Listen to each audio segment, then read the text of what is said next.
Hello, welcome back to Reads of an Apple. My name is Stacy and I'm here to start week 11 of 2022. 2023, where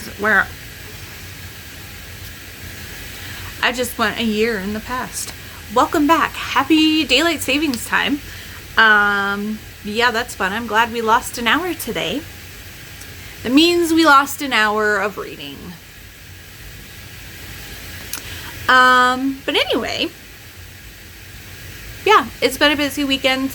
It's mid-afternoon. It's just about 1 o'clock. So I was filming some updates for my other vlogs, and I thought, oh, might as well do my opening clip today. Now, before we talk too much about books, it is currently Sunday. I don't know if I said that. It's Sunday. And this is the final day of the Romance Takeover Readathon. And so any of the books that I talk about that I'm reading for the readathon, I have a dedicated reading vlog for it. So I won't really be talking about them too much outside of what other reading challenges I'm applying them to, and just, hey, this is what I'm currently reading. So I will pop that up above if you'd like to check that out to see more thoughts, more in-depth thoughts about what I have been reading this weekend. So since we're talking about it, let's just kind of get into it. So Friday morning when I went to the vet, I started Broken by the Horde King, and I did finish that yesterday on Saturday. 5 stars. 5 stars. It's Zoe Draven. It's her Horde King series. Why? I mean, tell me, how is it not going to be 5 stars for me?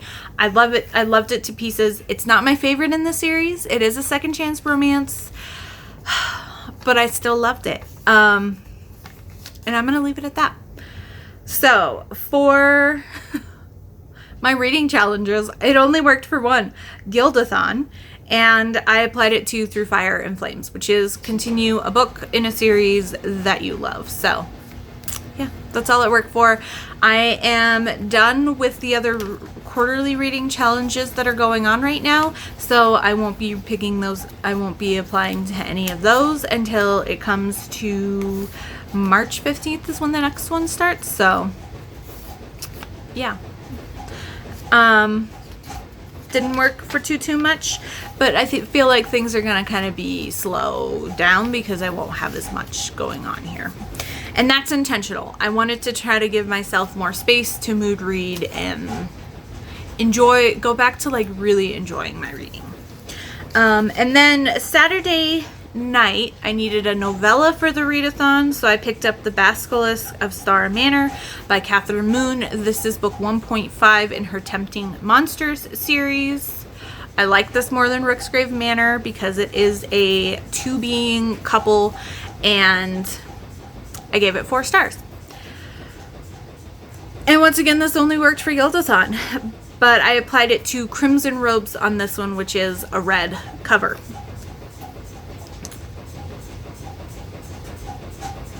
And then I am still working on the Takeover audiobook. I am at 73%, so I will probably finish it later this afternoon, and I want to try to work on some boxes and finish listening to that on audiobook because I have some time before the live show wrap up this evening at 6 o'clock my time. So that was going to be my plan until like 5:30 is to work on boxes and listen to the audiobook.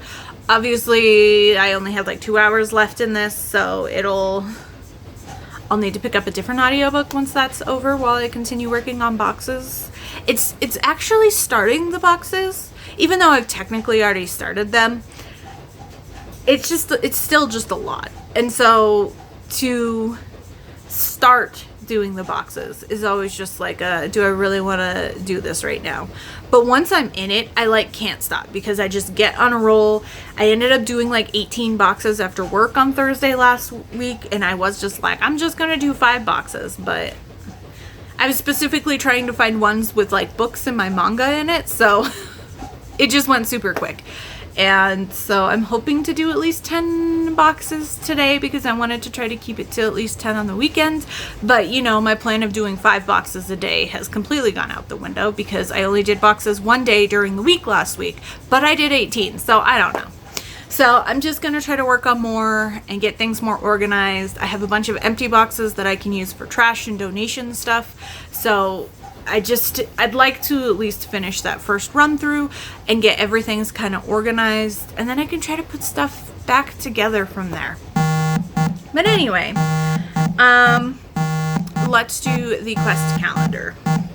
So I have been playing the quest calendar. If you haven't seen any of my other weekly vlogs, 2023's theme is the Void Spark Chronicles. This is a daily calendar that is a role-playing game. So it's based off of systems like Dungeons and Dragons, Pathfinder.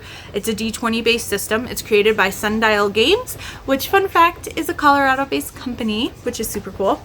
But we have been playing this as a way to try to keep me accountable on filming daily clips, but that still doesn't always happen. But anyways, so here is our character. We are playing as Zarilla Tur. She is an Urzan Mystic, so Mystic is her class, Urzan is her race, and she's kind of like the Star Warsy, Force, magic-y type person. And I've been having fun playing with her. And this is, if you were wondering, this is the Hero Companion book. So this comes with like the deluxe version. But if you're looking at getting the quest calendar, I highly recommend that. And if you could not tell, the theme is like sci-fi, space opera, I think Star Wars, Star Trek, Firefly, Battlestar Galactica, all the good stuff. And then I will do kind of a brief rundown. This is what the page looks like. So any of the script type font will be the story that we read out. Anything in a block style font in a box will be the mechanics of how we are playing out the story. And if it is a combat page, there will be a little table that's kind of a black background with white boxes. And that will tell us how we're going to do the combat. How many rounds, how many enemies, that type of a thing. So it's all based it's all on one page, and then all of the information that we need to play that page is on the back of the previous day's page. So there is that. Let's just get into what we're doing this weekend. And Saturdays and Sundays are combined, so we just have one to do today. So on Friday, we just completed a mission, and so this is our spaceship, the Karnak, and we just arrived back on our like base planet. So let's see what happens. Okay, so yeah, we were sent out to collect this pilot dude because he was branded a traitor. To collect him, it didn't turn out that he ended up being traitorous. There were other situations, but we have brought him back to meet with the senator who put out the task for us. So let's see what happens. The traitor's pilot is brought before Senator Terraria and a council of advisors. He is to stand trial for his actions. You are called to the stand as a witness. So choose your stand. A, defend Alex with testimony of the Stitchers, or B, testify against Alex and his actions. Well, I'm leaning towards A because there is situations with the Stitchers happening. But let's see if we have more information on the back over here. Okay. Alex explains that he had to disobey orders to go save his family. He remarks that Stitchers had taken them. The entire council doubts this due to the absurdity of Stitchers. The council is on the fence, and your testimony could sway the decision. Collect your reward of 25 credits for the successful mission to return the pilot. Cool. And yeah, I'm going to go with defend Alex. So, gain 1 virtue point. Perfect. So we are up to positive +7. You recount the details of the mission and ensure the council that the Stitchers are real. You discovered a base of these Stitcher monsters and relay the coordinates to its location. You tell of the family you saved and the other prisoners you found there. You also recall how he erased the logs of the ship, so any potential secrets were destroyed. Roll a charisma. Reminder, persuasive. Okay, if your virtue is 4 or more, gain a +3 bonus to your roll. And that is great because we do not have persuasive and our charisma is a -2. So we get a +1 to our D20 roll. So roll well. And that is a natural 20. Heck yeah, it doesn't mean much in the system outside of you most likely succeed. So we are at 21. Fun. So let's see what we got. If your result is 11 or more, your words today help to save the life of this alien. The family of Alex pays you 5 credits for your help. Note down saved pilot somewhere for future reference. Oh, I feel good. I feel good. I usually play good characters, so we saved him and his family and all of those prisoners. And I'm guessing this is like the beginning of what's going to happen, and that we're going to be dealing with these Stitchers and possibly leading the charge against these Stitchers the rest of the year. But we'll see what happens. Or at least we're going to be dealing with them. So yeah, that is it for the story today. Now there is one new mechanic that they added for 2023 called the Sunday Lottery. So as you can see here, that's this little box. It doesn't want to focus, but that's what this little box is. And what this is every Sunday you have the choice, or every weekend page, you have the choice to participate in the Sunday Lottery. So what it is you can roll a d6. If you so choose, it's all optional. If you roll a 1 or a 2, you lose credits. If you get a 3 or higher, you gain different number of credits. So I'm going to do it. Why not? We'll see if we can get some extra credits. Why not? So, and I rolled a 6. Perfect. So we gain 4 extra credits. So we get 29 credits for the page, or no. Plus we get the 5 from Alex's family. So we get 34 credits for today. Nice. So I will get those added to my character sheet. And yeah, that is it for today. So I hope you have a good weekend and a good Monday, and I will see you tomorrow. I'm sure I will have updates on books that I finished, and we have tomorrow's quest calendar. And I'm excited for the readathon live show tonight to wrap things up. I always enjoy the readathons hosted by Jen and her friends, and the live shows are always a lot of fun. So I will see you tomorrow. Have a great Sunday night. Hello, happy Wednesday. It has been a couple days. And I didn't really do anything. I've been sleeping a lot. I fell asleep during the Avalanche game on Monday. I mean, I fell asleep during one of the games like last Friday or whatever as well. But like I slept through almost the entirety of Monday's game. And then yesterday I was dozing on and off when I got home. And my boss is sick, and her granddaughter's sick, and her parents are sick, of which her dad I also work with. And I feel like I might have what they all have, but my body's trying to fight it off. And so far, I've just kind of had some head pressure and like sinus pressure and a little bit of the sniffles, but it could also be allergies coming in since we've been like 60 degrees and really nice weather, weirdly enough, here lately. But I've been sleeping, and then I'll like wake up completely groggy and then just immediately go to bed. So yeah. So not too much has happened, but I have read some books. So I will update you on those. So Sunday night, I did finish the audiobook for The Takeover. I gave it 4.5 stars. Like I mentioned during my opening clip, I read this for the Romance Takeover Readathon.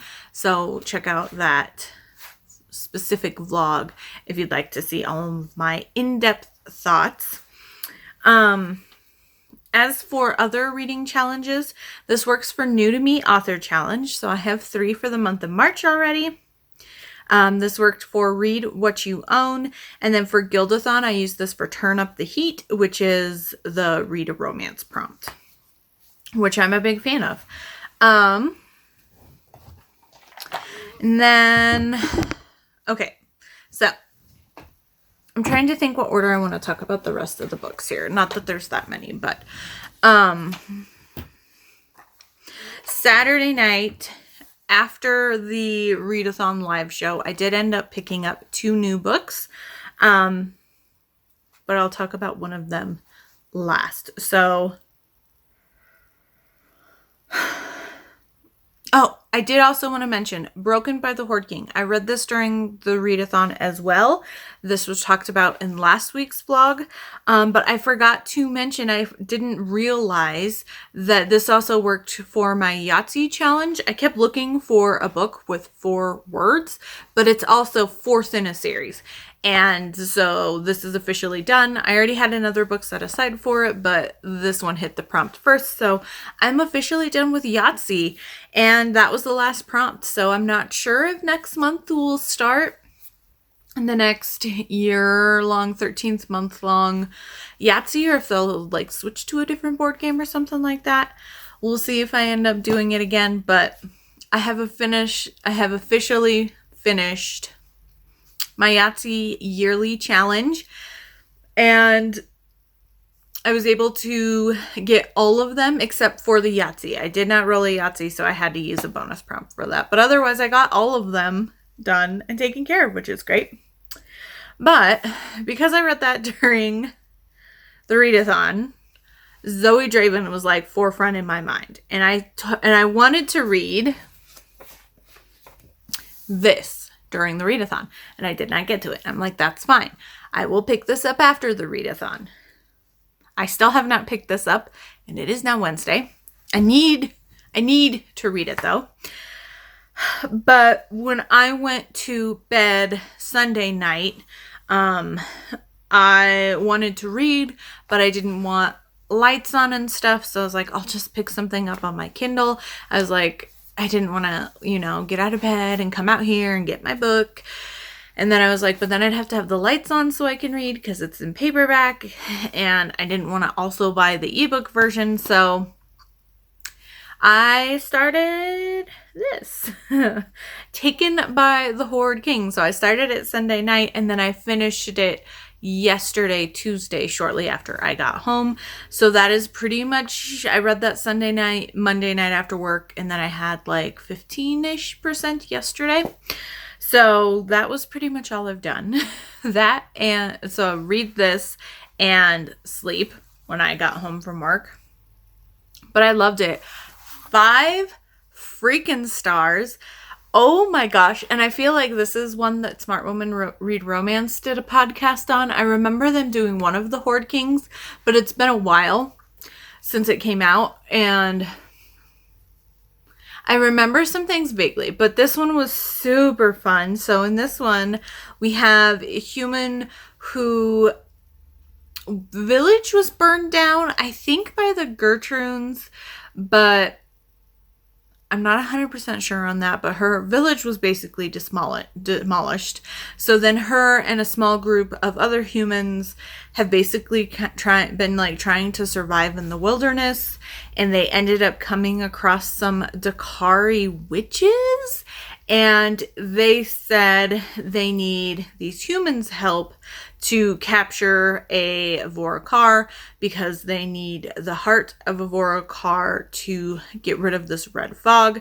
So they have since moved into the lower tiers of the Dead Mountain, which is where all the Gertrudes were stationed in a couple of books beforehand, which is the center of where this red fog is emanating from. And our heroine, Mina, she's kind of like the one that's beat up on by everybody else. She has a stutter, and she's just kind of like the punching bag of the group, but she has magic. And so she ends up being able to sway. She's like the only one who's safe in the fog because her magic is very protective. She can make shields and bubbles around herself, and so she feels safe in the fog because she herself is safe from her magic and being in the fog, and she can hide from everybody else because nobody else is able to go into the fog. So that was kind of sad. And she gets beat up and tortured and then groped, and it was really hard to watch her. But so she ends up capturing our Horde King Rune, I think is how you say it. It's Wrune. And so he is being held captive, and the leader dude of the humans is torturing him for fun because he's like, he just needs to be alive and his heart still has to be beating. Like, we can do whatever we want to him outside of making sure that that's still the case when the witches show up. And Mina just feels horrendous about the whole situation, but she was kind of forced into doing it by these people.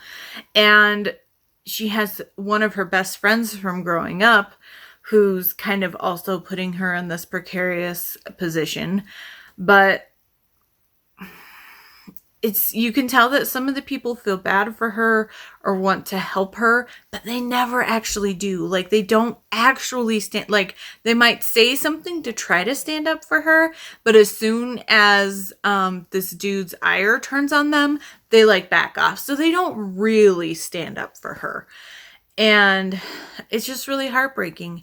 And Rune sees this and they feel this like kismet connection between them, and they are fated, of course, but she ends up eventually helping him escape. Like, she sneaks in and helps treat his wounds every night and gives him some of her ration, and all these humans are starving, and she ends up going to help him to escape, and he kind of got himself free. So she helps him escape, but instead he takes her prisoner. So then and have to deal with the witches, the Dakari witches that show up. So the red fog is still there. We still have to deal with the red fog, but this is book 5 in Whore Kings of Dakar, and I gave it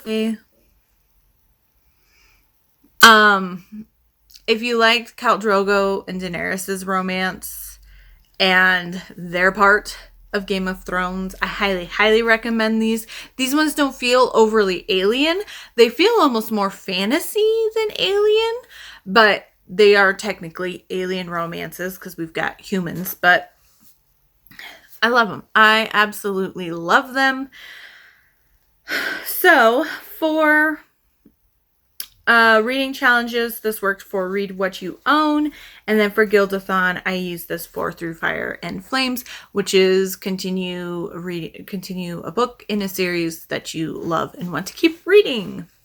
And then, because I was like, okay, I'll pick up the Vivian Lorette next, but then I was like, no, there's one book left in the series. There's only one book left in the series. Let's just finish it. So last night, I did start book 6, which is Throne of Teen. Oh my gosh. I knew there were hints of stuff kind of going on, but I wasn't sure if they were going to be main characters or things that are going on, but I'm just like so happy. I'm so happy already with this. So we have, I completely just spaced her name. I wonder if it says it in the chapters. What is her name about this book? So the heroine is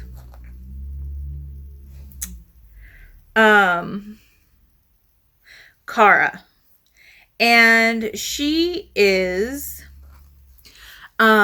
we had heard which one is it? Broken by the Horde King, book 4. Yeah, because Mavis the healer, she hears the story. She knows the story about the first human and Dakari hybrid mixed race child. But it mentions that it's like 30 years ago or something crazy like that. And this is Kara's story. We meet her, and she is a main character. I figured we might meet her. She might pop up somewhere after that was mentioned, but it was just kind of mentioned a little bit. But oh my gosh, she's like a main character. She's our heroine, and we find out that she was given to the priestesses who are up north, the priestesses of Kakari, and she's basically been raised in secret. And what's crazy is that the priestesses are so cut off from like the rest of the world that they have no idea and they're still like so set on trying to keep and protect Kara from being found out by the Dothakar, the king. But she's not the only hybrid anymore, because every other active Horde King right now has a human wife. And most of them, if they don't already have babies, they are pregnant or very close to getting pregnant. And I'm just like, she's not alone anymore. You're not the only one. You don't have to hide yourself away anymore. But there may be more situations about why she also has to hide that we haven't learned yet. But she's been raised with the priestesses, and she also has a magic gift.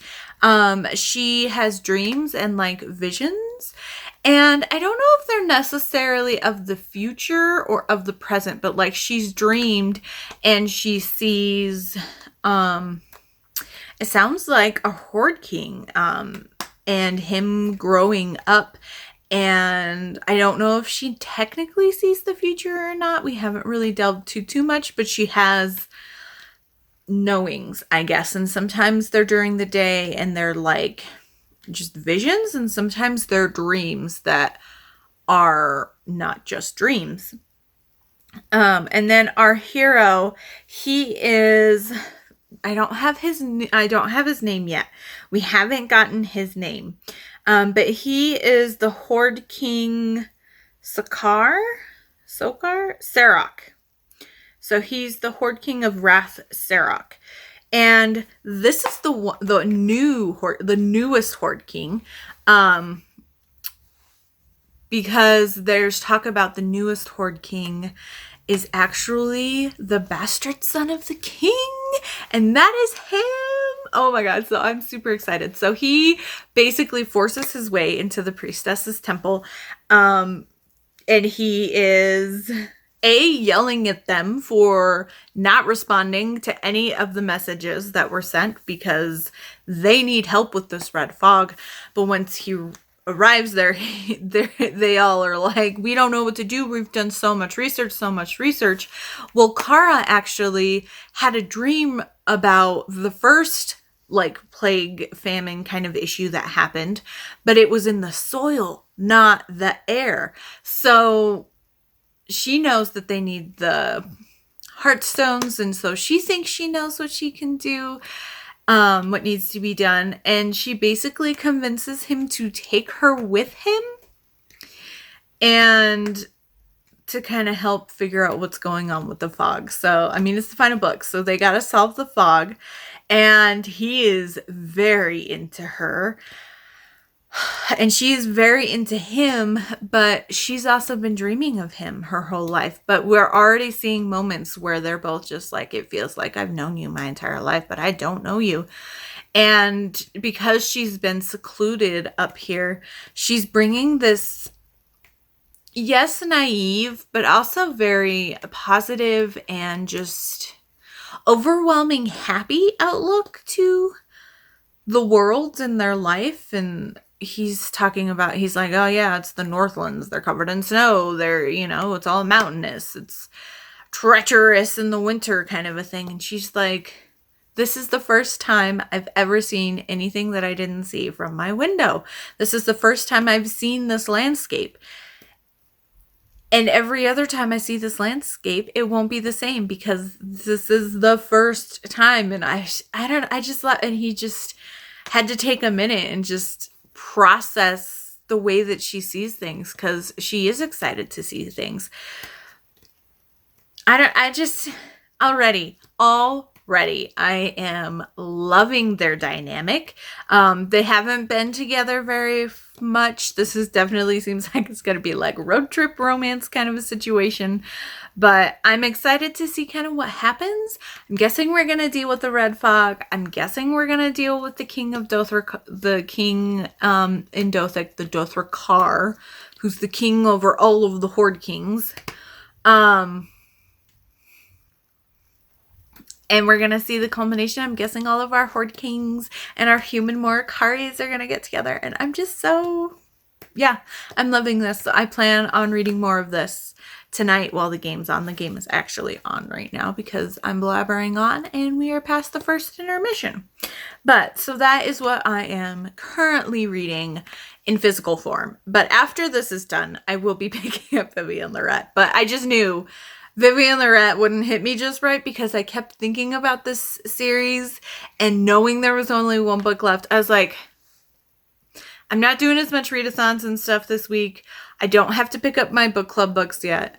I can mood read. I can pick whatever I want. And yes, I should be picking up a couple other genres to make sure I hit all my genres this month. But I just had to just finish the series, get it out, get it out of my brain in a good way. Like, so I stopped. I was like, oh, I need to read that last book. Oh, I need to continue the series. Like, it'll be done. It'll be done. And I'm one step closer to catching up on Zoe Draven's backlist, which is great. As for the other book I'm currently reading, Sunday night while I was making dinner and doing some cleaning and stuff, I picked up 10 Trends to Seduce Your Best Friend by Penny Reed on audio. The ebook is available on Kindle Unlimited, but the audio is available on Hoopla. And I knew I needed to pick up a contemporary this month. So I went with this because this was recently added to my favorites list or to my interested list on Hoopla. And I was like, yeah, we'll go with this. I've been wanting to read this for a while. I'm a fan of Penny Reed. And I was not expecting things to happen like this. But oh my gosh, I'm enjoying this so far. I am 55% of the way through. I only listened to like 5% at work today, but I kept having to rewind it where I am because there was an important conversation happening between them and I just had to keep rewinding it and then I kept missing stuff.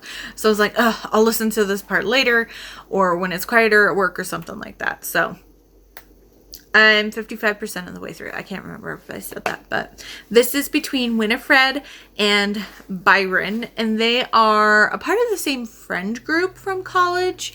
Her best friend and roommate was childhood friends with Byron growing up, and this is mutual pining, and there's kind of some misunderstanding situations going on, and that part's kind of bothering me a little bit, but I can understand how they're both just so wrapped up in their head that they're just not kind of getting it. But this is definitely kind of like a grumpy, sunshiny type situation, or I guess more introvert extrovert situation. Winifred or Winnie is a science teacher, and she also does science videos and STEM clips and things like that on social media and on YouTube, and she is hoping to become a content person for I don't even quite understand what it is, but a company that her best friend wrote a grant for, but they want to try to engage more younger women who are interested in becoming scientists or into STEM, and they're looking for people to have certain social media qualifications to apply to be these community people positioned with their company. And so she has to, like, almost all of her stats are okay, except for the number of subscribers that she has. Or followers, I guess, both of them. But she doesn't really do TikTok, because she's like, I do long form videos. I don't do 20-second videos. And they come up with an idea of doing her doing some of the more trendy things, and not to kind of get away from STEM, but just show that you can be a girly girl, you can love dressing up, you can love all these other things. Like, you don't have to be a tomboy to be in a male dominated workforce. And when Byron comes over to visit, he is a very popular author, and so her social media starts blowing up like crazy because he pops in when she's finishing up one of her science experiment live shows. And so things kind of happen. It's kind of weird how she ended up being with Byron, because there was some weirdness with a guy in their friend group she's had a crush on, but he's been with the same woman for like off and on for 12 years, but everybody knows it won't last. But I don't know, that was kind of a weird situation. But her and Byron end up making this deal where he will do 10 TikTok videos with her on these trends, mostly about like being best friends and things like that. And then he ends up doing a couple more. He helped her do a video where she dyes her hair, and they talk about like the chemicals behind dyeing your hair and stuff like that. And then in exchange, she will kind of be his buffer when he has to go to some like author award shows or author event things that he's been forced to by his publishing company, because he's very much an introvert. And then we actually find out she mentioned something to him, because she's also a teacher, about how some of the things he does kind of reminds her of some of her kids that have sensory disabilities. And he's just like, no. And in his head, he's like, no, I just can't handle being around you too much, or I need a breather because I'm super attracted to you. But then he goes and takes a test to kind of prove her wrong. And it seems like he does kind of have some sensory disabilities. And so that's kind of interesting. We also get, I mean, they're both older 20s and they're both virgins. Him, it seems like partly because he's just so introverted, and he does have these previously undiagnosed disabilities or just social anxiety type situations. And she is very open about the fact that she's not saving herself for marriage, but she just never really met somebody who she was comfortable enough with going that far with. So they're both late 20s. And so that's kind of cute. And so they're doing their videos, and it is mutual pining. And oh my gosh, he tells her that he likes her, but she shouldn't worry about it. So he's trying to play it off like it's all cool and not a big deal. And she's been attracted to him, but it's kind of been buried under frustrations, because I feel like she liked him or she was attracted to him, but he was very curt and he's very brutally honest, and she didn't quite understand the place where that was coming from with him. And so she always took it as, because of her life experiences and the way that she was raised, as he was constantly criticizing her. So she thinks he hates her, and then she gets angry with herself because then she doesn't really like him because he makes her feel, like a little kid and like she doesn't know anything and less than, but she's super attracted to him. And now they're kind of starting to move past this. They're really kind of learning who each other are personality-wise and why they are the way that they are. And now she is fully accepting that she is attracted to him, but now she keeps telling herself like, oh, he's only doing these things for the videos because he's not giving me these looks or being touchy-feely when we're not filming. And I think he's just trying not to push her, and he's trying to not be too forward, and she's trying to not make it an issue. And then of course we had the guy that she was crushing on previously come in and be like, you're not good enough for her to Byron. And I'm just like, ugh. That I wasn't a really big fan of. So right now it's sitting at like 4.5 stars, but we'll see. I think things romance-wise are going to start amping up because they're getting ready to do a kiss challenge, and then they're talking about the trip to New York to some award show that she's going to go with him. So I feel like we're going to kind of start amping up the romance, and because they're gonna have a lot more physical interactions with each other for these TikTok videos. But I'm enjoying it so far. I'm having a lot of fun. I died laughing at work. Like, I almost started hyperventilating. I was laughing so hard. And one of the things Byron said, and I tried to explain it to my boss, and she was just like, and I'm like, no, you don't get it. It's so funny because they were this close kissing, and Byron's roommate walks in and he says something about wanting a pit trap open up underneath him that leads him into a dungeon, and he like goes on about the dungeon, and then he's like, oh, and then there's gonna be crocodiles in the dungeon, and then there's like this pause, and he's like, with something laser beams on their head. I don't know what it was, but I had to pause it. I was laughing so freaking hard. So I mean, it's got that Penny Reed humor, which work technology and social media talk in this. I feel like this one can age itself pretty quickly, but so far I'm having a lot of fun, and it's been a great audiobook to kind of listen to. I just haven't had too much time to listen to it, and I feel like I'm gonna have to kind of get away from listening to audiobooks at work, because we're gonna start hitting our busy season where I'm constantly in and out of my back office or doing parts and dealing with customers and phone calls and whatnot. So I might have to go back to my podcasts and music, but we'll see what happens. But I definitely am enjoying this. So yeah, there are the books I'm reading and I have read. So, final thing, we have 3 days of the quest calendar to catch up on. And then I'll stop rambling. Oh, and then I have a couple unboxings. I totally forgot about that. Okay. They'll be quick though. They'll be quick. But let's do the quest calendar first. So on Sunday, I left you with us doing the trial with the pilot dude that we got, who is potentially being a traitor, and we helped testified for him. So okay, it looks like we are done with the trial. I guess that's all we had to do with it. So we get to explore the city Dressa on this planet, and we're on the planet Germanus still. So Captain Kalis gives everyone leave to take care of business, but she wants everyone back tomorrow for the next job. Explore the city of Dressa. Okay, let's see what we get to do. So there's Frenchie's Fast Foods. This fast food franchise is really popular at nighttime. Perhaps other aliens prefer such flavors that are otherwise unappealing to you.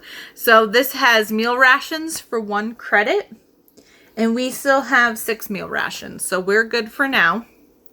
Regal's Rest and Restoration. Back at Regal's, you have the option to spend 3 credits to take a rest. We're not low on any of our abilities right now, so I don't think we need to rest. Then we've got Randall's Remedies. Randall seems to have new stock in. My home remedies are better than anything you can get in a corporate hospital. So a med kit, which is 5 credits, a wound sealant, which is 10 credits, and an antidote, which is 6 credits. Now, we do have 2 med kits and 2 antidotes. The wound sealant, okay, this removes injuries inflicted from death. I'm not going to worry about that right now, because we can also take a rest to deal with stuff like that, so I'm going to leave that. And then the ship shop. The shop is all out of compatible upgrades that fit the Karnak, but they have plenty of ship parts to help with repairs. So ship parts are 5 credits, and a repair kit is 6 credits, and that removes the malfunction condition. So right now we have 6 ship parts. And you know what? I might as well. I'm going to get 4 ship parts to just bump us up to 10, just so we have them, just in case. And then I'm going to get 1 repair kit also, just in case. So that'll be 26 credits. So I'll leave that out, and then I'll change my inventory later because we have a couple more days to do. So there is that. We're exploring Dressa. Let's see if we'll get a chance to do a job board. Oh, okay. I guess not.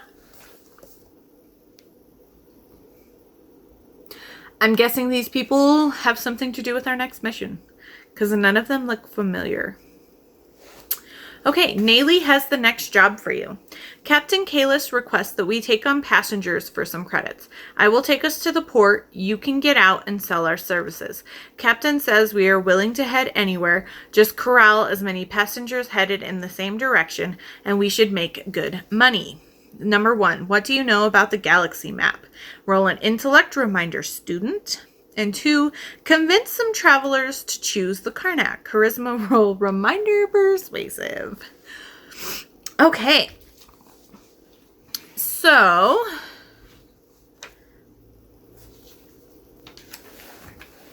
make sure I keep everything separated here. Number 1, what do you know about the galaxy map? There are many systems in the Zenula Prime galaxy. Each one has their own planets, moon, and habitable stations. These are all in constant orbit at different rates. The most difficult part in learning all these locations in the galaxy is language. Many worlds have multiple names depending on the species and the language they use. Not everyone uses the galactic standard for planetary names. The more you know, the better you will be able to sell seats aboard the Karnak. Okay, so intellect is a 0. And we do not have students, so it is what it is. Let's see what we roll.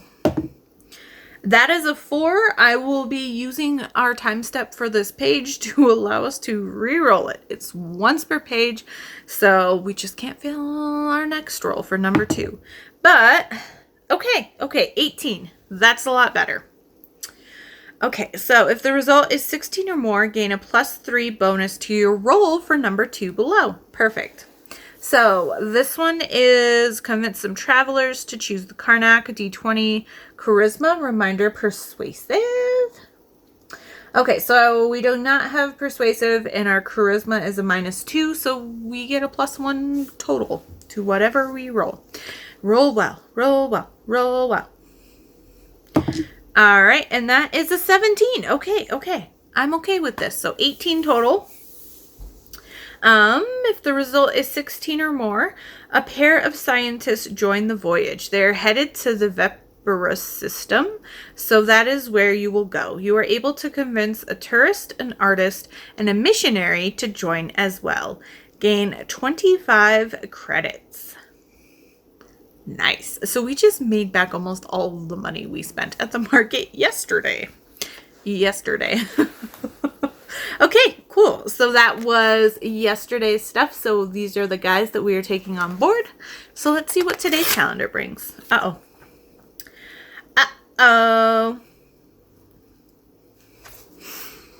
Looks like we might get in trouble. Looks like they're alien police. Before you take off, you are approached by the port authorities. Hey, we see that you are taking on passengers. Do you have a proper Class P endorsement on your travel license? We need to see it or you will be fined. Okay. So 1, what do you know about port laws on Germanus? Intellect reminder, student. And then we have 3 options for 2. A, intimidate the authorities to leave you alone. B, persuade the authorities to ignore you. Or C, attack the authorities. Well, it looks like we don't have a choice. We are going to... It sounds like we don't have that. Okay. So, number 1. So, this is an intellect. So, once again, just a straight die roll. 16.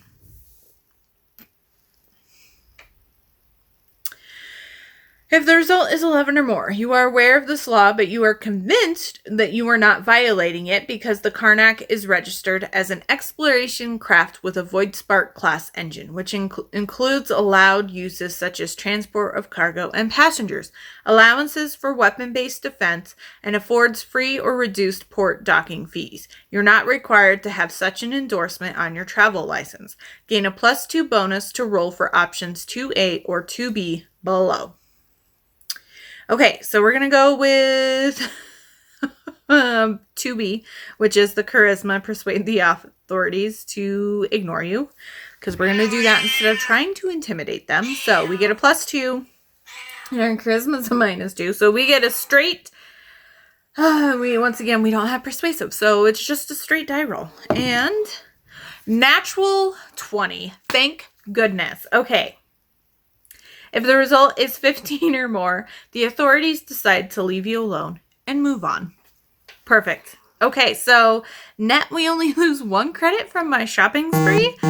And we're okay to take these past a couple packages that I have. So today, I totally even didn't notice that I got the shipping notification, but I've had this pre-ordered for a while. I'm super excited. But what I got today in the mail was the Buffy the Vampire Slayer tarot card deck. Look at it. Oh my gosh, I'm so excited.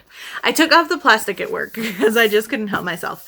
Usually when I buy a tarot deck, I look at the art and try to look at almost all of the artwork to see if it's something I would enjoy. The art wasn't even done when I had this pre-ordered because all I knew was Buffy. And so here is the guide deck. I'll link it down below if you're interested. So, yep, it looks like we've got full on, look at the gentleman. So we've got full on pages for each of the cards. So it looks like for the major arcana, we've got a full art page and then a full blurb page. And then for the minor arcanas, it's just all on one page. But we do get the art and everything. But I'm very, very excited for this. And then it looks like we've got a couple of different spreads in the back of the book. So we have the Nice to Meet You spread, Prophecy Girl, which is a 6-card spread, A World Without Shrimp, which is 4, 5x5. All right, and that's it for that. So I'm very excited. I haven't actually looked at the cards. I just looked at the book a little bit. So I'll pop it out here. And this is made by Insight. So like I said, I'll have them linked down below. So here's the back. Isn't it pretty? Alrighty, so here they are. Oh my gosh, it's Xander. Xander's the fool. It kind of works. Alright, so we got to see. Willow's the magician. It looks like Tara's the high priestess. Drusilla's the empress. Oh my gosh. Buffy's the emperor. Buffy's the emperor. I mean, yeah. Ooh, Giles is the Hierophant. That makes sense. Okay, the Lover's card is Tara and Willow. And that looks like their dresses from the musical. I think those are their dresses from the musical episode, I think. The Chariot, it looks like Cordelia. Donna's Strength! Oh my gosh! Okay, Hermit is Oz. Wheel of Fortune is the first layer. Okay, we gotta do Angel's Justice. Okay. Ooh. Spike's the Hangman. I'm okay with that. I like the way. I love this artwork. We got the Gentleman. Joyce's Temperance. Oh my gosh. Okay. The Devil is Dark Willow. The Tower. Oh my god, my heart. The Tower. The Tower. Okay. Oh my gosh, I'm loving this. I'm loving this. I am very happy, and I've just gone through most of the... Oh my god, the sun.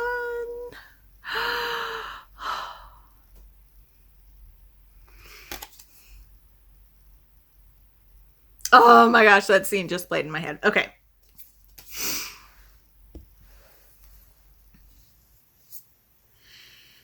Oh. The world is Buffy at the prom. King. Okay, so we've got stakes. I'm guessing stakes are instead of wands.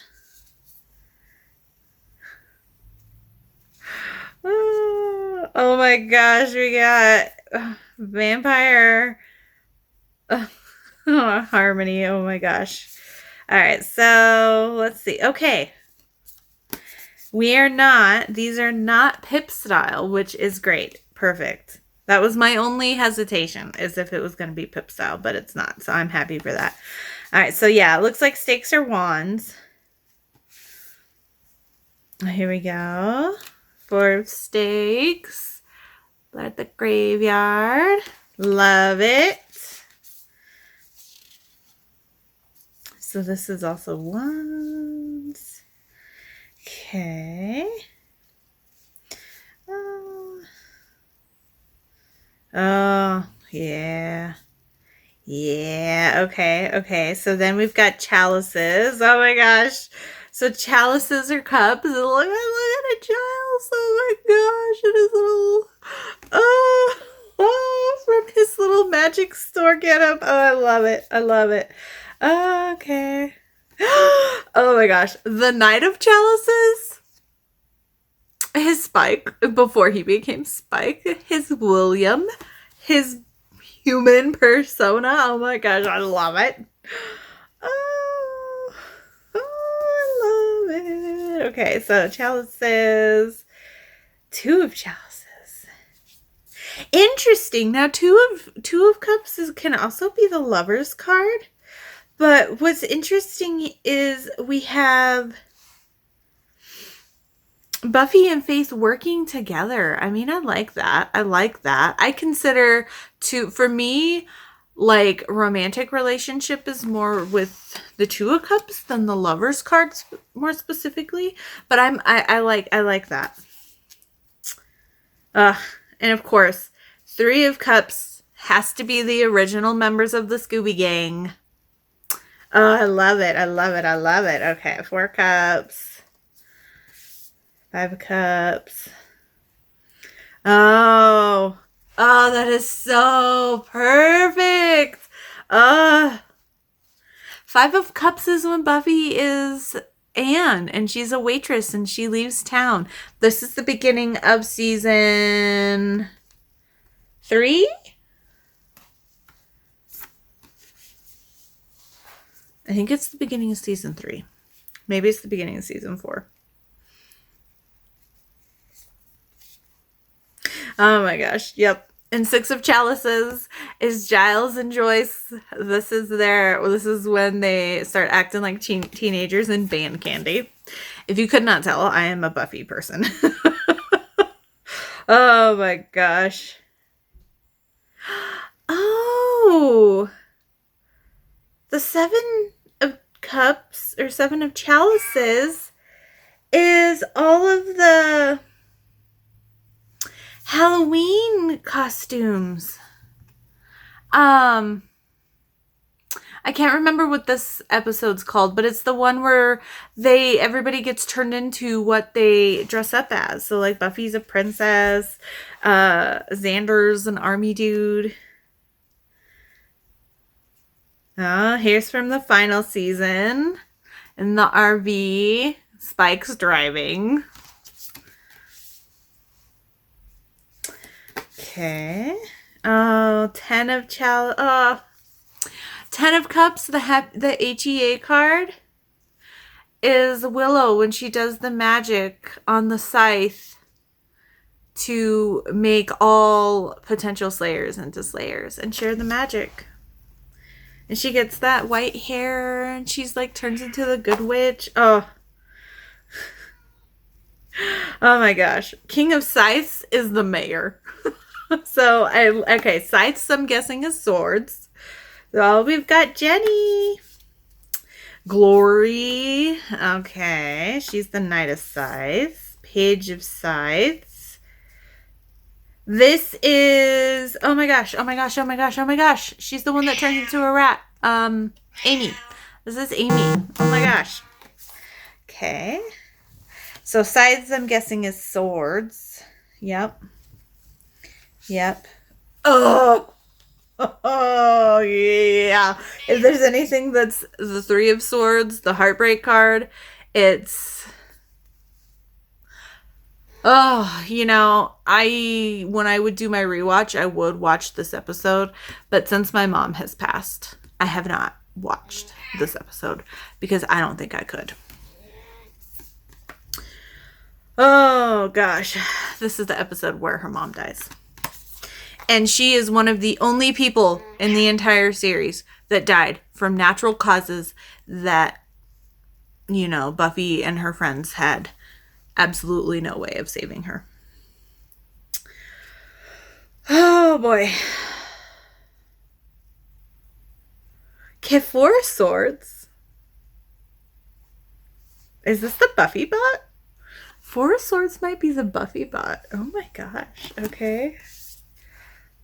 Or sides. Okay. Oh, that looks like Ethan. Oh, I'm all for that. This is Maggie. It's the director of The Initiative. For Eight of Swords, yeah, that's pretty spot on. Nine of Sides, let's say it properly, is the one where the little kid makes all the nightmares come true and Buffy wakes up as a vampire. That's the Nightmares card, so that works perfect. 10 of Swords. Oh my gosh, this is so perfect as a 10 of Swords. Oh, it's the season finale. Oh my gosh. Oh, when she stabs Angel. When she stabs Angelus. Oh my gosh. Yes. Okay. King of Pentacles. Yes. Queen of Pentacles. Yes. Okay, so this is... Oh my gosh, I'm spacing his name. Not spanking. This is the principal in the final season. I want to say Wesley, but it's not Wesley. But this is the principal who joins in. Oh, and then Queen of Pentacles is his mom, who's the awesome slayer that we don't see very much of, that we see Spike kill.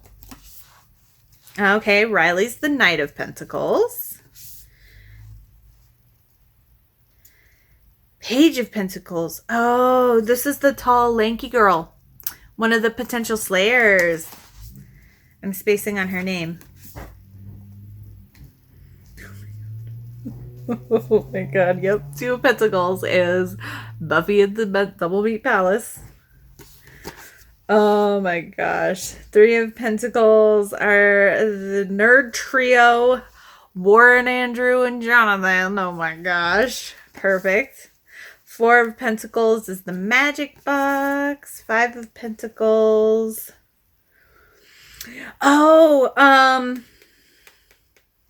these are the little disciple people. Yep, I like that. Seven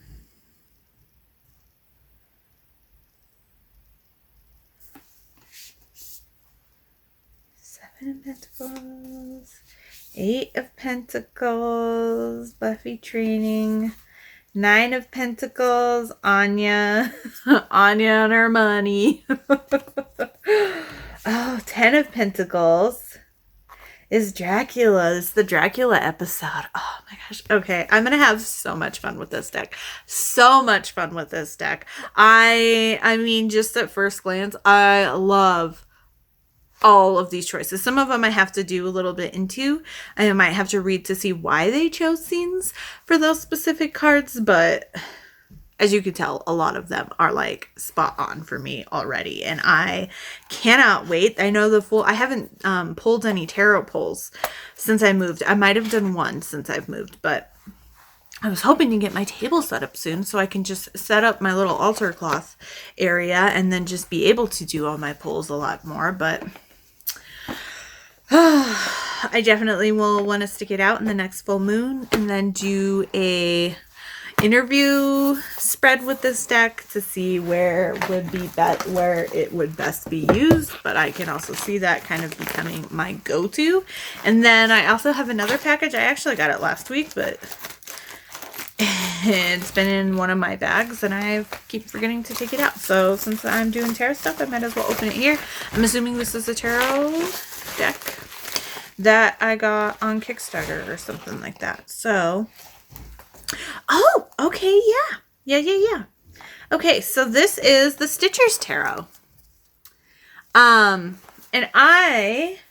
she actually did this is a Kickstarter tarot deck, but she had did a Kickstarter for the Stitchers Oracle.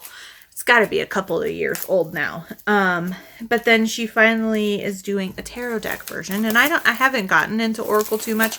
I have a couple Oracle decks, but it's all craft based. It's all crochet and sewing and knitting based, and this pink. I'm not a big pink person, but I really like this pale pink color. It's super cute. Oh, yep. So there's some knitting needles. And it says Stitch Magic.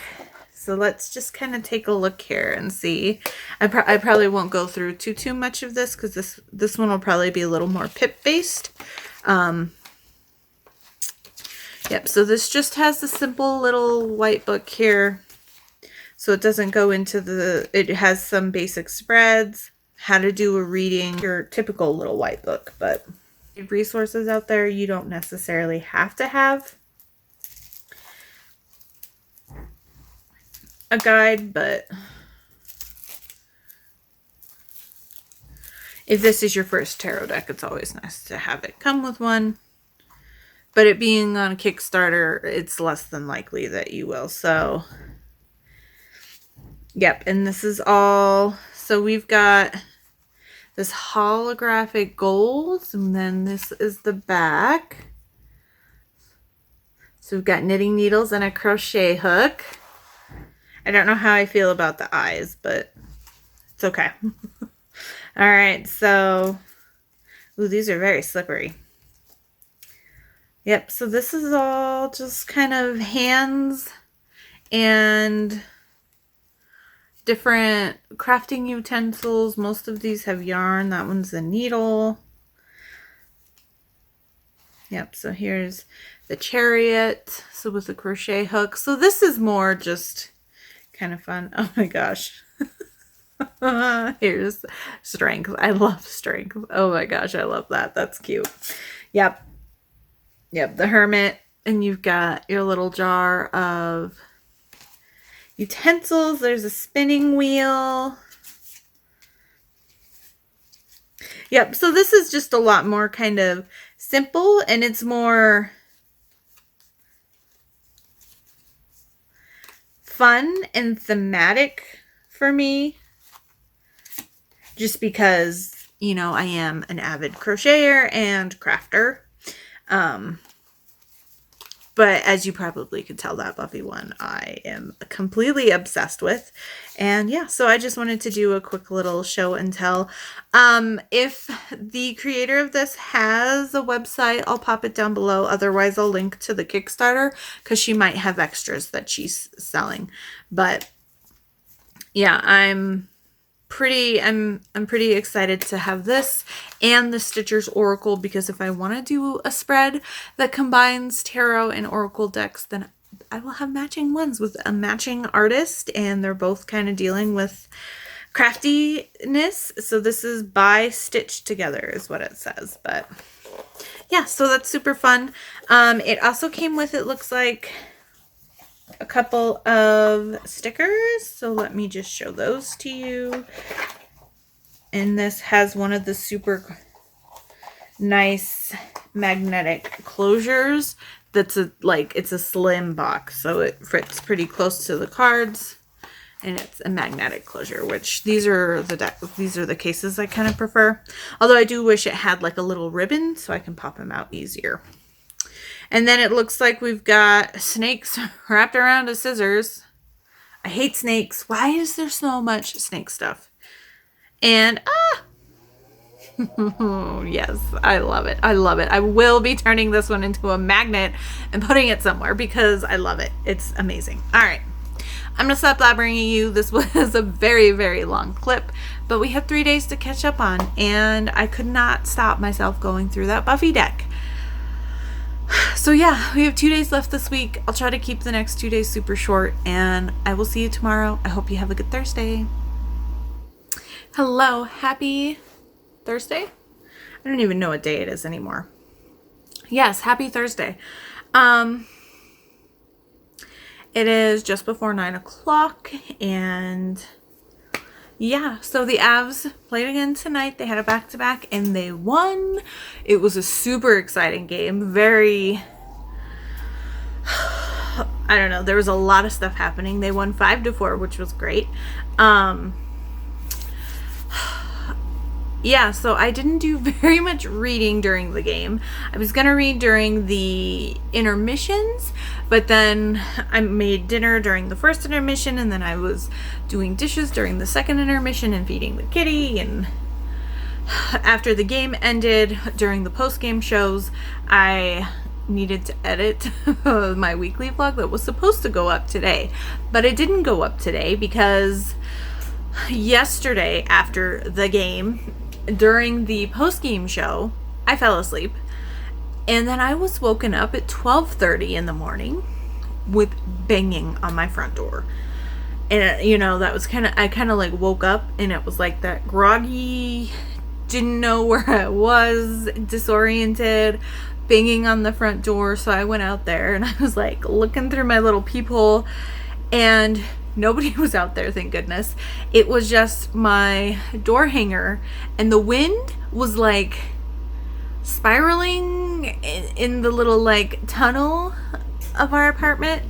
And I was just like, oh my gosh. So I took it off the door, and then I was just like, oh my gosh, I was going to take a shower, and I was going to do all these things before bed. So I took a shower, and then I just went to bed, and I didn't even read because I got in bed and I crashed again. So I really think I have that sickness, and my body is just trying to fight it off.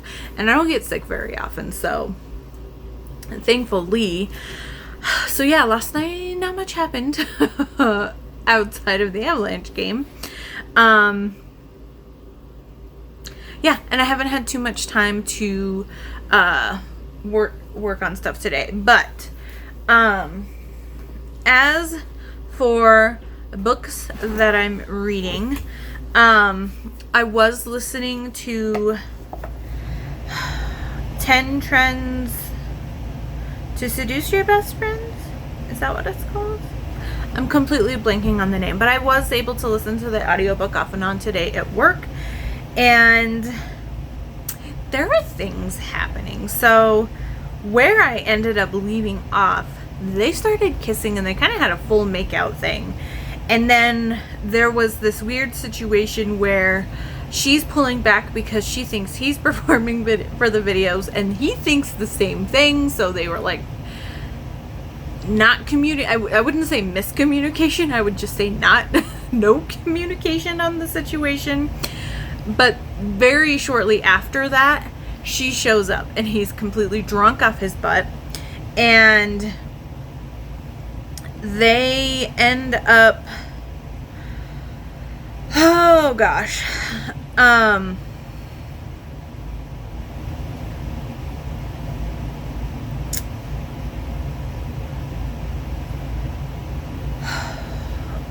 kind of ish. I mean, he basically kind of tells her he wants to either get married or not be friends anymore. It's a really weird situation. But he just is very resistant to change. This is part of his sensory issues. And he's very, very resistant to any type of change. And if there is change, he likes to document things before the change. Like on the cover, her hair is platinum blonde, but when we start the book, she has brown hair. But he helps her dye it for one of her STEM videos, and before she like changes her hair, he wants a picture of her with her other hair. And her roommate and friend Amelia, who was Byron's childhood friend, says, oh yeah, that happens all the time. If we're gonna cut our hair, or if we're gonna make any major changes, he likes to have a picture before it happens. And so she kind of is able to talk to him and figure out why that happens. But he is drunk off his butt, and she comes over to talk to him after this kissing situation happened, and he confesses that he's in love with her while he's drunk off his butt. And she's just like, we'll talk about it when you're sober. We'll talk about it when you're sober. And he asked her to stay, and she stays the night, and it was super cute. And then the next morning, now I was kind of nervous because his roommate, who is the guy that she used to have a crush on, who kind of was the start of everything in the beginning of the book, has broken up with his girlfriend again. And he's drinking and spilling his beer all over the place. And she is so frustrated with him because it's not his place. Yes, he's renting, but he's renting from Byron, who owns the house. And she's just like, I don't care if you're drunk. You're spilling your beer all over his rug and potentially harming his hardwood floor. And so she's like more focused on, even though he is her friend, she's more focused on cleaning up his mess rather than like taking care of him, because she's kind of over him and over the situation with him and his once again ex-girlfriend. And then he kind of says some skeevy things to her, and she's just like, oh my gosh, thank goodness I didn't like you anymore and I dodged a bullet.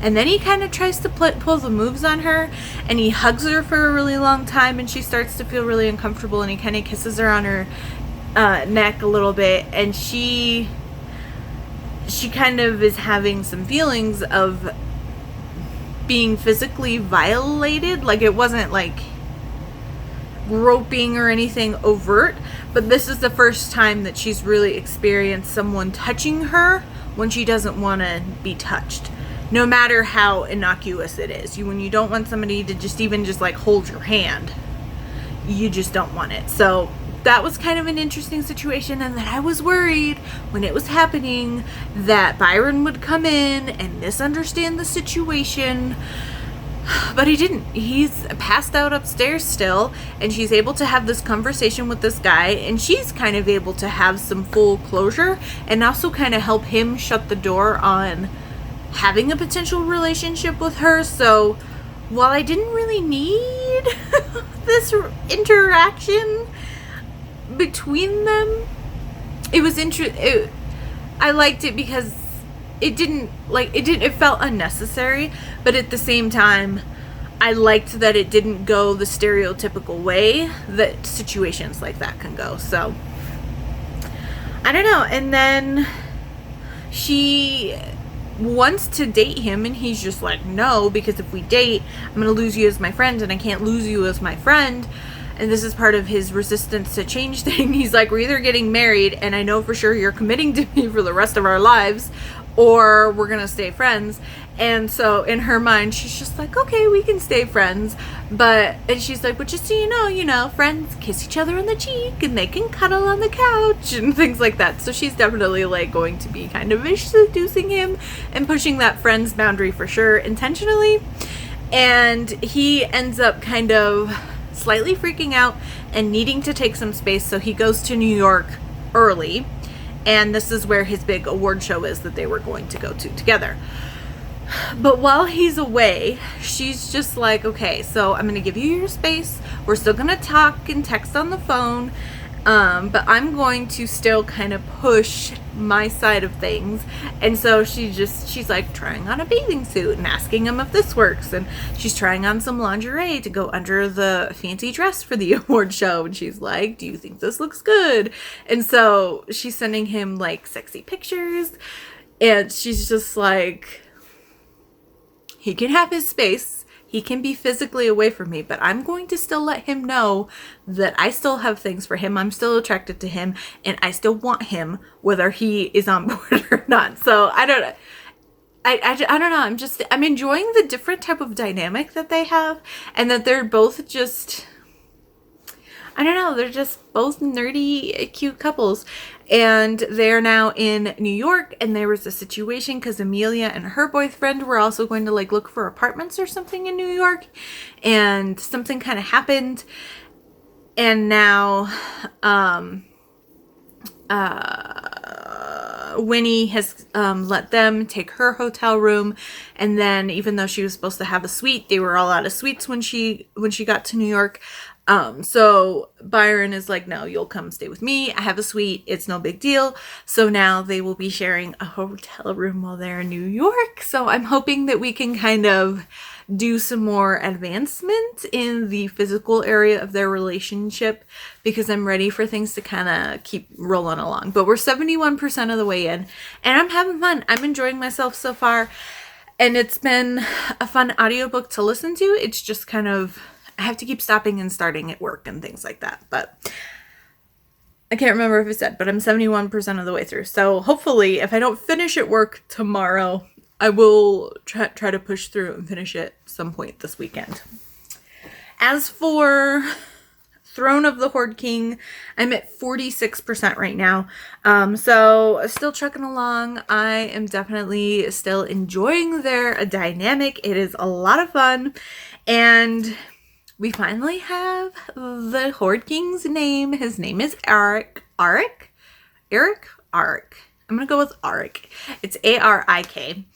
And so we're kind of seeing some push and pull between them, and she definitely has feelings of not being enough just from situations of growing up, and he's kind of doing some things that are inadvertently playing on her insecurities, but she's kind of had enough of this at this point, and he's not doing it intentionally, but she's just like, I know what I want. I want you.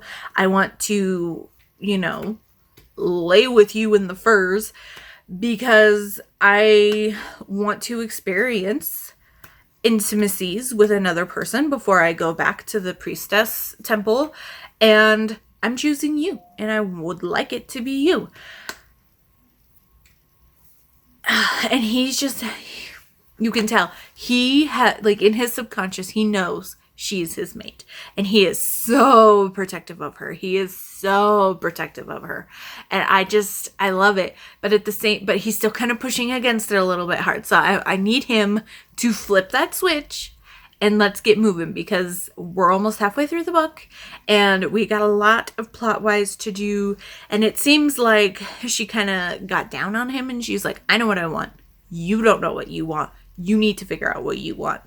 So it seems like we're kind of getting into the play where before he decided to enter the trials to become a Vorokar, he was kind of part of a rebellion and had a bunch of people behind him to kill the current Dothrakar and take over the throne and bring Dakar back to its glory of what it should be between the Horde Kings and Dothik and all the different little outposts and stuff. So I'm not sure how much time we're going to be spending out in the wildness, but we still have to deal with the fog and get all of the heartstones to the fog.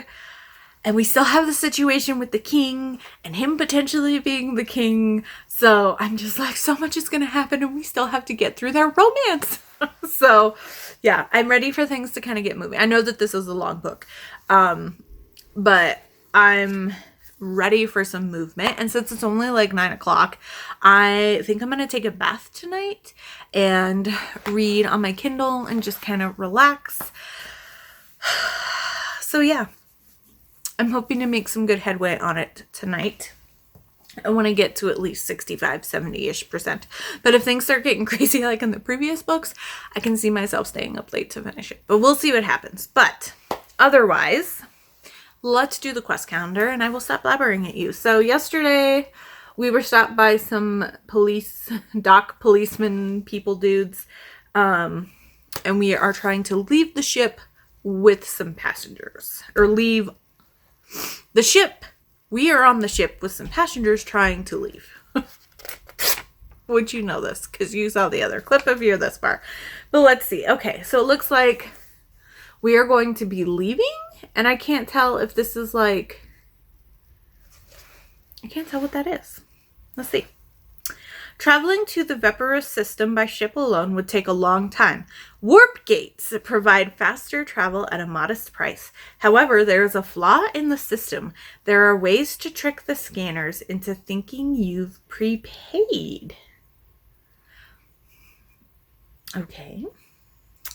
A, emulate the signal of a paid ship, or B, hack the warp gate computers.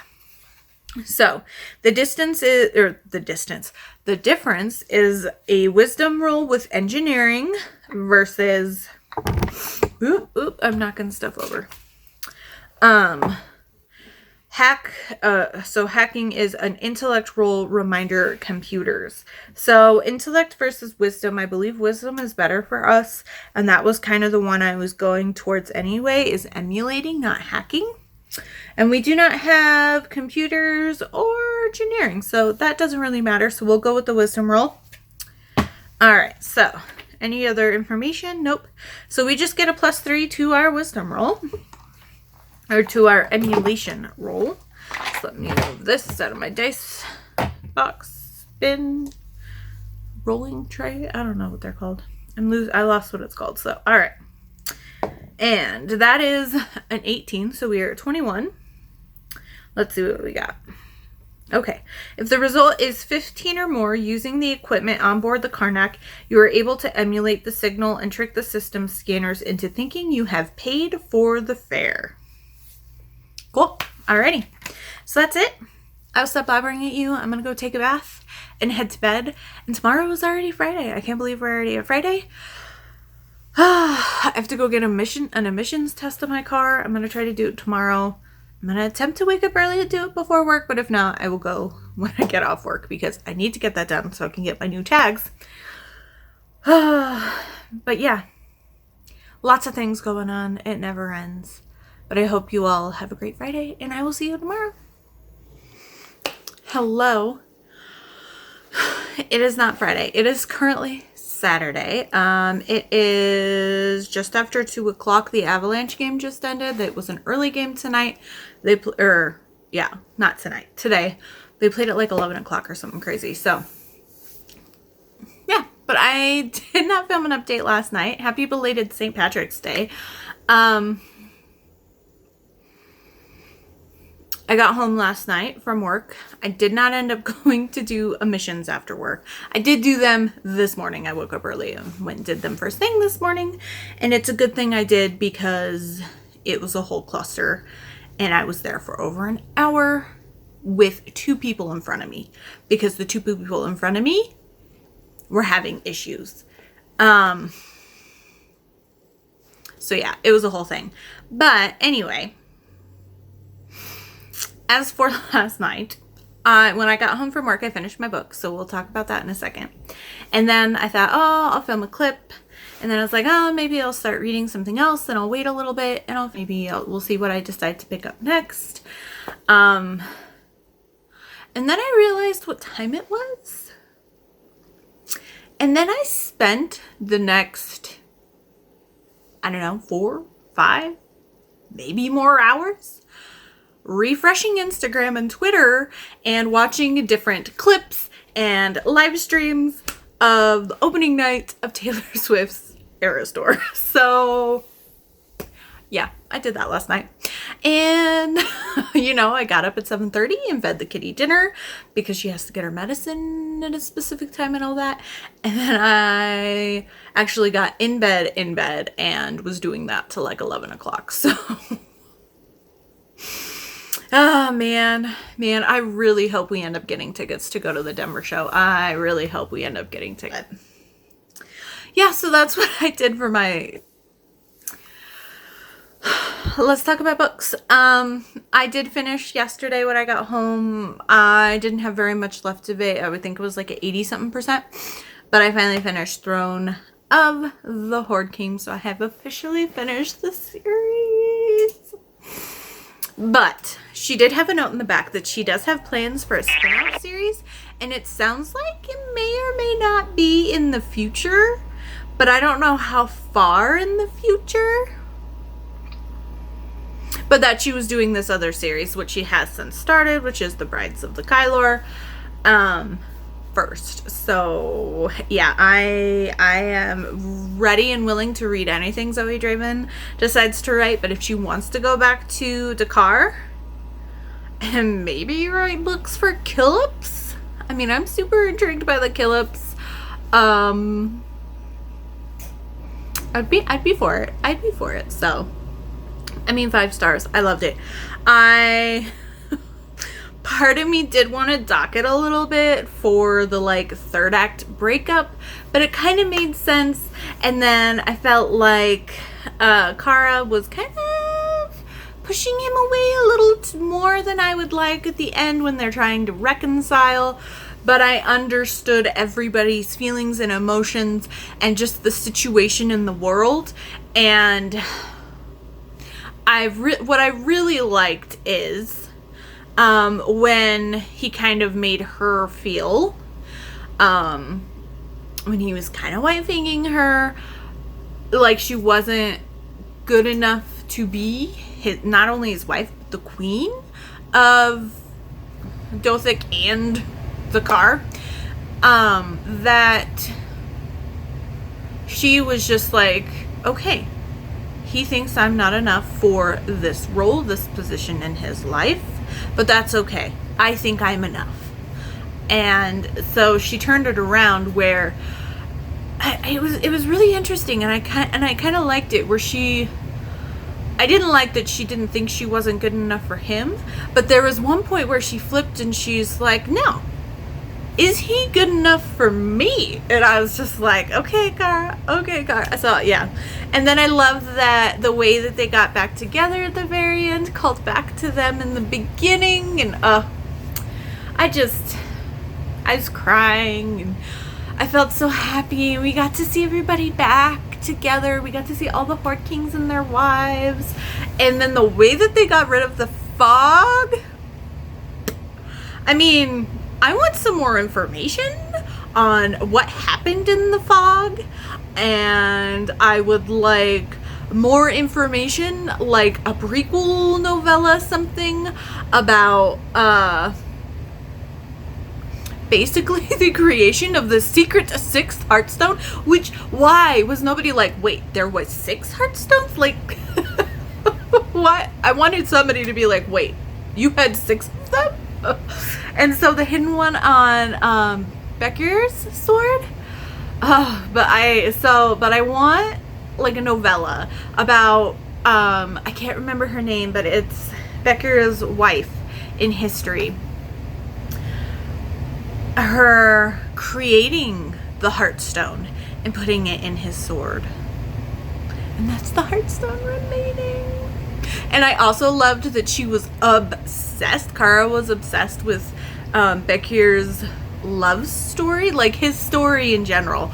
But she kept reading like the tome of his life because she was obsessed with the love story with his wife.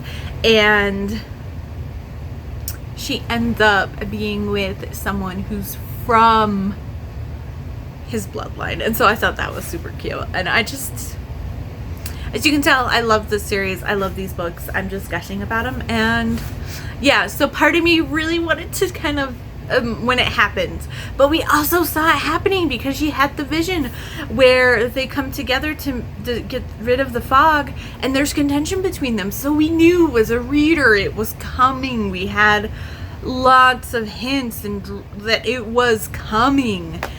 Oh, but it still gutted me when it happened. But I could not dock it because the way that the entire series wrapped up. So 5 gold stars, 5 amazing stars. Seriously, if you have not read Zoe Draven, if you have not read specifically the Horde Kings of Drakkar, please read them. As for reading challenges, this worked for Read What You Own. For Gildathon, this is the end of a series, so I get my 15 points plus the other books in the series points. So that's not for a normal prompt. And I don't know why my nose is like super red. Maybe because I got sunburned? It feels warm. Maybe I got a little bit sunburned when I was at the admissions today. Because it's all just like a metal building. I feel like, because it's like super red. And I look ridiculous. And I'm sorry that you're seeing all this, but it just like caught my eye here. And then this was the first book for the one of the new quarterly challenges for the romance readers reading challenges group on Goodreads. So March 15th, I think, or the 16th started the next quarterly challenge, and this is all prompts based off of the Pretty Pretty Princess board game, which I might have mentioned earlier in this video or during last week's video when I saw that it was posted. But I used this one for the princess prompt, which is read a book with royalty in the cover or in the story, and Eric becomes king, and he is the king's bastard, and so he becomes royalty and Kara becomes his queen. So I thought that was a good option. A lot of these are cover based, so I'm trying to, when I read a book, apply them to the more obscure, not that any of these prompts are super obscure, but I'm trying to do the more specific prompts first before I do like the generic it has white on the cover prompts. So there is that. And that's kind of all. And I am still working on 10 trends. I am at, I finished yesterday at work. I know I'm over 75%. I don't know how much over 75%. If I listened more after I saw I was 75%, but let me just pull it up and see where we're at. I'm at 79% left. So I have normal time, 3 hours and 20 minutes left in the book, but I listen at more than 1 point more than normal speed, so less than that, which is great. So I plan on finishing that today, Saturday, and I'm gonna work on boxes and just listen to the audiobook, and I'm just gonna work on boxes until I'm done with that audiobook. So if I get my 10, great. If I get less than 10, okay. If I get more than 10, even better. So yeah, let's do the quest calendar and wrap this week up. So yesterday, or 2 days ago for me, but yesterday for you, we are on our next mission, and we went through the warp gate, and we were sneaky. Okay, so it looks like we're just traveling in space. It looks like there might be like an asteroid field kind of situation. You break out of travel and arrive at the Vepirus system. Communication systems on the Karnak begin receiving a distress beacon from a derelict ship. The beacon is broadcasting the location somewhere within the nearby asteroid belt. So 1, search for the signal for details of the source. Intellectual reminder, computers. And 2, search for the source of the distress beacon. Wisdom reminder, piloting, and survivalist. All right, so let me get my character sheet out. Okay. So, number 1, search the signal for details of the source. So our intellect is a 0, and we do not have computers. Okay. So that is a 19. No pluses. Okay. That's fine.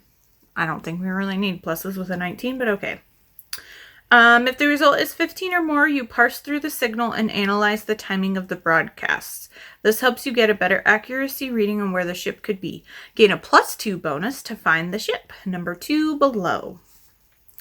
Okay, number 2, search for the source of the distress beacon. The signal is coming from the asteroid belt nearby, but since there is no precise location data picked up, you will need to search visually and via scanners. This could be time-consuming to do.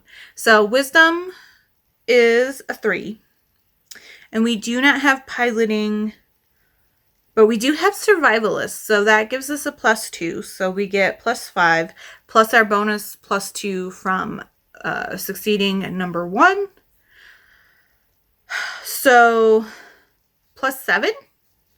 Great. And that's a natural 20. Okay, we're succeeding today. So 27 total.